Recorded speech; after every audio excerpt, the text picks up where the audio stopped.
يهب لمن يشاء إناثا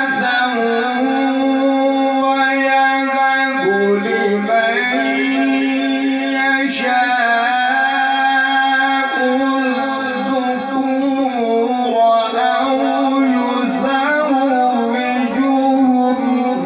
ذكرانا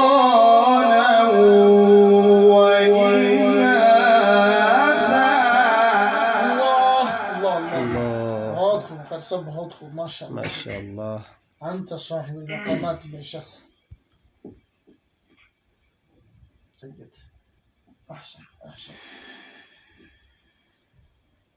يهب لمن يشاء